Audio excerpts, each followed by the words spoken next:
Ce que Dieu cherche à nous mettre sur le cœur, c'est précisément cet aspect particulier de sa souveraineté. Le privilège qui est le nôtre, la responsabilité qui est la nôtre de collaborer avec lui par la prière à certaines heures décisives. Cela suppose naturellement de notre part une certaine position spirituelle pour que le Saint-Esprit puisse intervenir auprès de nous dans telles circonstances données où les intérêts de Dieu sont en cause. Il y a de notre côté une position à atteindre, une condition à remplir. Cette position ou cette condition, c'est une préoccupation constamment en éveil pour le témoignage de Dieu. Or, cette préoccupation ne peut exister que si nous sommes au clair sur la nature de ce témoignage, en même temps que sur sa nécessité, sur ce qu'il y a d'impératif dans sa raison d'être. Or, c'est justement la question que je me pose. Est-ce bien là que nous en sommes?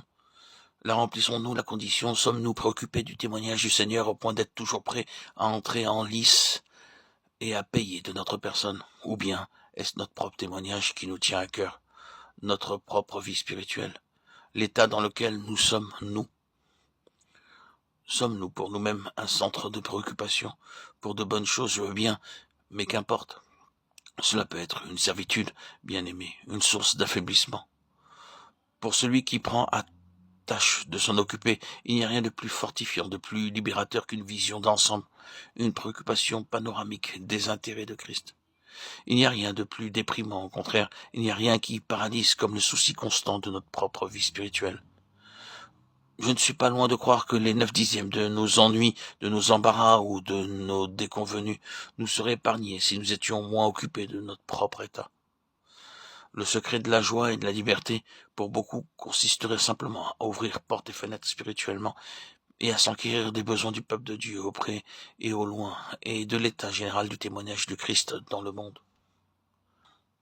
Où en sommes-nous à cet égard? Notre intérêt spirituel rayonne-t-il au dehors? Y a-t-il dans notre attitude cette préoccupation active pour le témoignage du Seigneur sur toute la face de la terre? Nous rendons-nous compte qu'il y a à l'heure actuelle quelque chose après quoi Dieu soupire? Savons-nous ce que c'est et comment il obtiendra? Nous préoccupons-nous de lui fournir les moyens d'arriver à ses fins? C'est à ce titre-là seulement que nous pouvons prétendre à une place dans ce témoignage.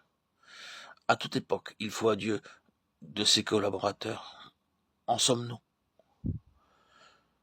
Nous parlons souvent de nos besoins, avons-nous conscience des besoins de Dieu, de l'objectif spécial qu'il cherche à atteindre à ce tournant de l'histoire, qui est pour nous la dernière heure? Nos yeux sont-ils ouverts à cette perspective-là? Ce n'est pas tout d'entendre parler, de l'entendre dire et répéter. Notre esprit s'est-il ouvert enfin à la réalité des choses? Est-ce que nous y sommes maintenant? Participons-nous de ce mouvement de vie? Dieu travaille quelque chose dans ces derniers temps. Ce labeur vous a-t-il empoigné? Y collaborez-vous? Y attachez-vous votre pensée? Est-ce dans cette ambiance-là que se meut votre vie spirituelle?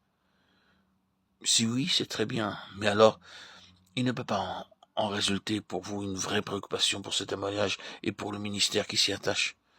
La préoccupation de les voir l'un et l'autre absolument libres dans leur marche en avant. Une entrave dans ce domaine, une limitation vous sera tellement insupportable qu'elle vous jettera sur vos genoux et vous arrachera des supplications telles que tous les obstacles devront tomber. Or, c'est la prière qui trahit notre préoccupation et qui laisse apparaître au dehors l'intelligence que nous avons des situations qui nous entourent.